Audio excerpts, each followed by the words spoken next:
Hey, ladies, I hope you're doing good. I wanted to jump on and basically do this video training or just a quick video, quick message, just to share a word of encouragement. And basically, the word of encouragement is single ladies, you can make it with or without a man. You can make it with a man and you can make it without a man. And that's the message for today. I want to give you a word of encouragement. What I'm starting to notice on social media, especially on TikTok, is there is this narrative being pushed, a lot of projection. This idea that women are no good if they are over the age of 30, or they're no good if they're over the age of 25.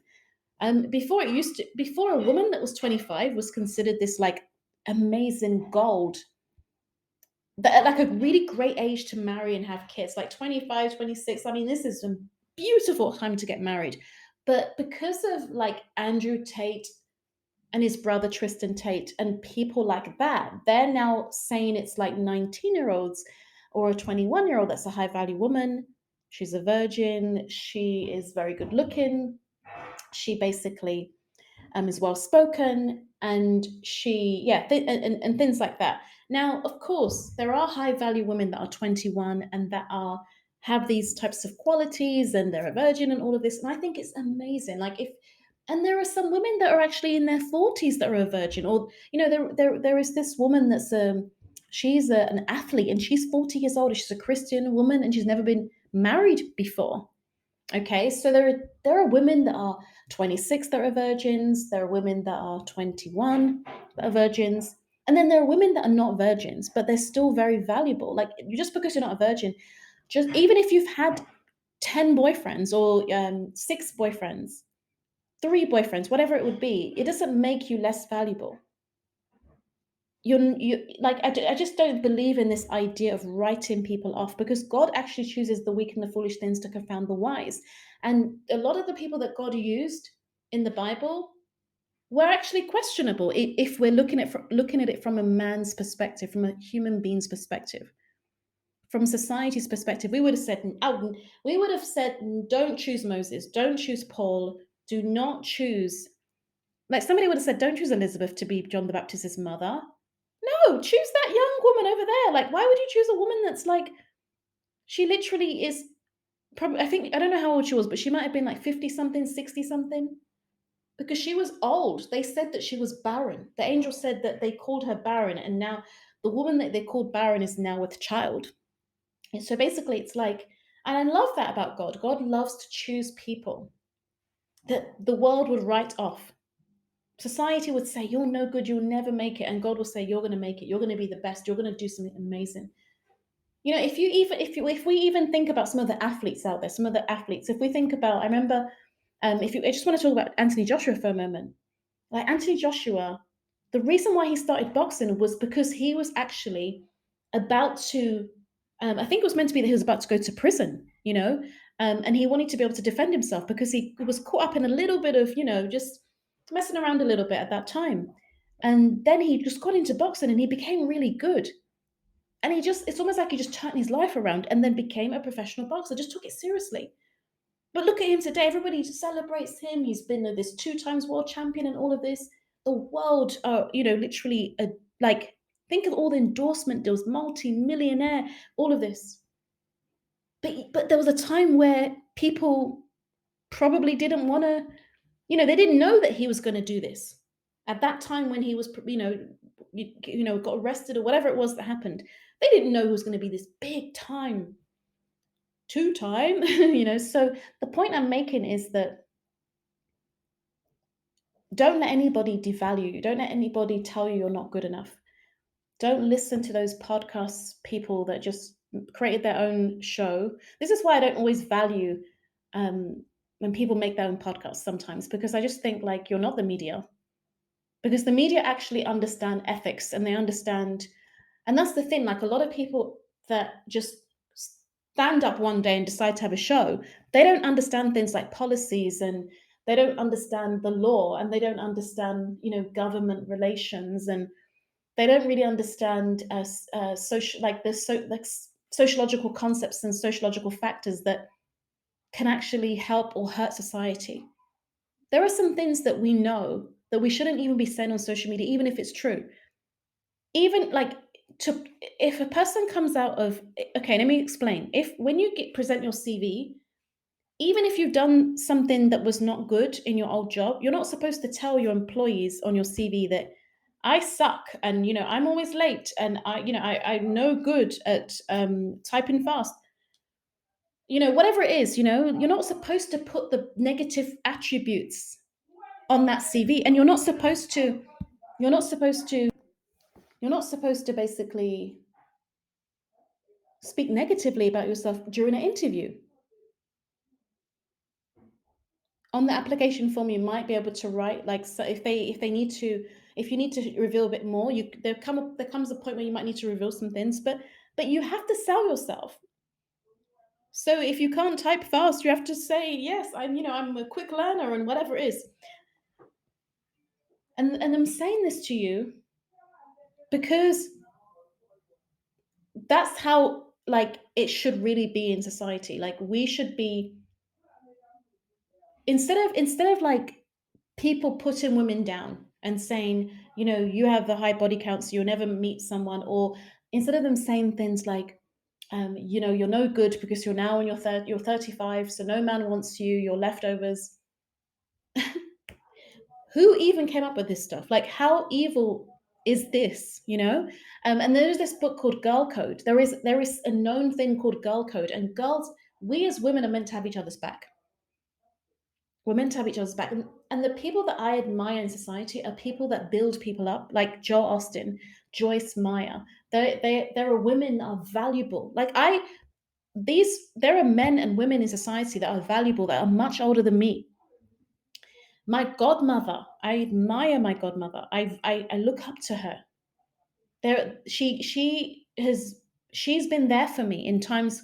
Just her presence, it doesn't have to be that something's happening, just her presence. There was a time when I was not that well and I just recovered, and she was coming to our church, and she didn't even know that I needed her then. I didn't ask for her, but she just started coming to our church. And I needed my godmother, and she must have known. Like sometimes they just know intuitively. Maybe she didn't know, but God just brings the right people at the right time. There are valuable women in their 50s. There are valuable women in their 60s. There are valuable women in their 40s. There are valuable, some of you have sisters that are valuable, that are 42. And many of the women that we see today, they don't even look their age. Women are going back to university at later ages than ever before. And some of the youngest women today, some women that are in their 20s have not been able to conceive. But they said that this is the age where everything is, like maybe a 23-year-old is the best, but some 23-year-olds haven't been able to conceive. And some 27-year-olds haven't been able to conceive. It doesn't make them any less valuable. It's just when it's the right time, everything will fall in place. And sometimes if it doesn't work, it's just wait for God's time. Keep praying, keep believing, or look for other alternatives. It could be adoption, it could be IVF, whatever it would be, right? There are so many. This is the beauty of being a woman in 2022. There are so many options.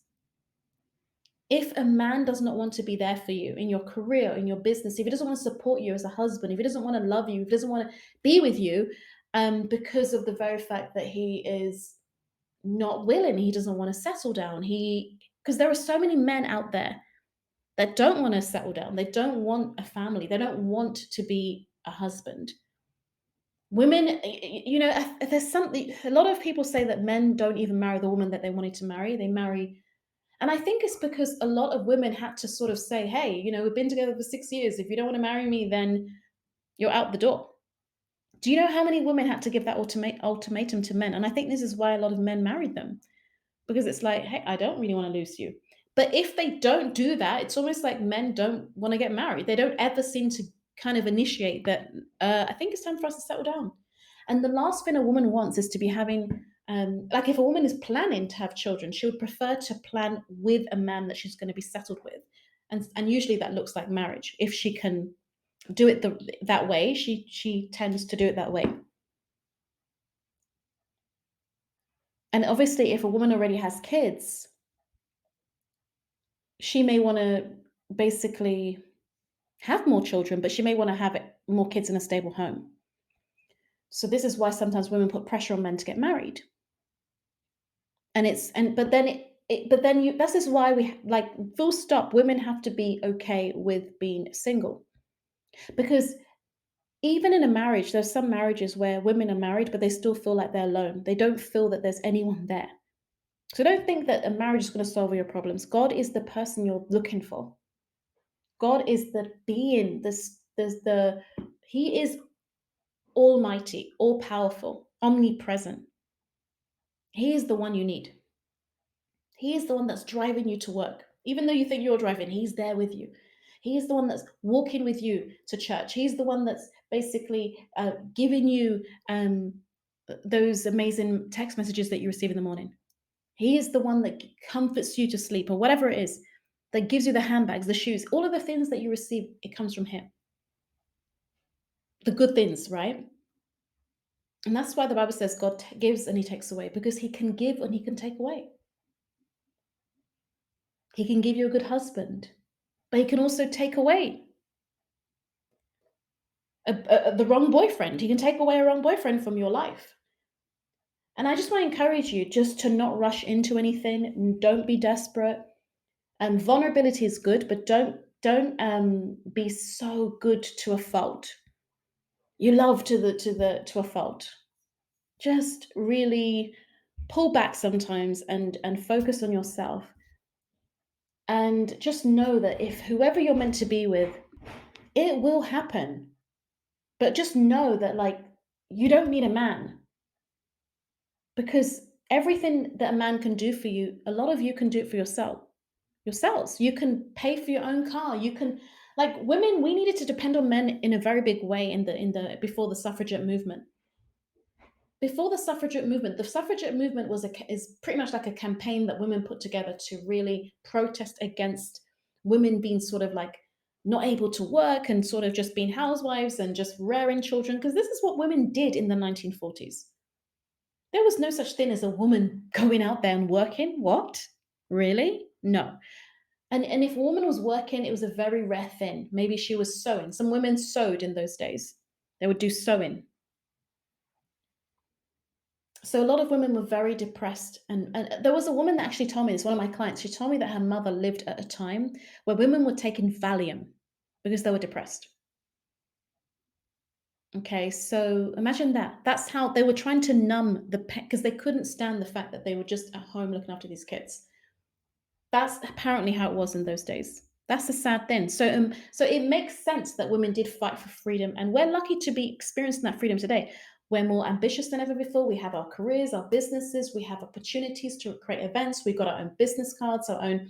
We have things like our own credit cards and debit cards, and we can do philanthropy work and charity work. We can We can open a foundation. We can write books. We can travel by ourselves. We can be aunties. Most of us are aunties already. We're aunties, we have nieces and nephews. So it's not like we don't have, some of you might be godmothers.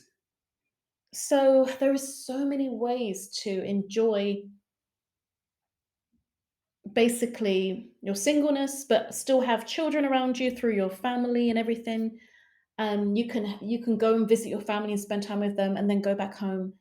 And I just want to encourage you to not be at home and feel like you're all alone. I'm all alone and all like try not to have that mindset as well, because it's a trap. It's a lie. There are some people that are in marriage right now with kids and they feel more alone than you. So enjoy and embrace your singleness until that day comes that you do find someone to settle down with. You will find someone eventually if you really want it. But be okay with self love, self care, enjoying your own company. Use the time to do other things, whether it's blogging or writing or painting or swimming or whatever it is. Think of your own hobbies to do in this time. And when the time is right, you'll be with the person you're meant to be with. You will be a happy woman. And don't settle. Be with someone that really values you, cares about you, they're willing to add to your life, and preferably somebody that God has actually even said this is the person. Because that person, he is actually he's sculpted and molded and shaped this person for you, and vice versa. So I hope this was helpful. I am here to encourage you. I don't want you to feel like You are all the things that all these weird, these crazy podcasters are saying, on all these people on TikTok that are just saying these delusional things. Ignore them. Ignore them, or ignore them. Stop listening to these people. Who are they? What do they have to offer your life? A lot of them are just jealous, bitter haters. They're hating on women that are in their 30s and 40s because we've never been more gorgeous, we've never been more beautiful, we've never been more independent, we've never been sexier. They can't handle it. They can't handle the heat. That we are just too fly for everything. Okay. So, and women in their 20s are doing well, and I think the most important thing as women is we should encourage each other. We should build each other up. And I think any woman that doesn't want to do that, I just don't understand why you wouldn't want to really lift women up. Usually, when one cries, we all cry. Have you noticed that? When, for example, basically, Adam Laverne, when he cheated on his wife, like everybody, all women were upset, right?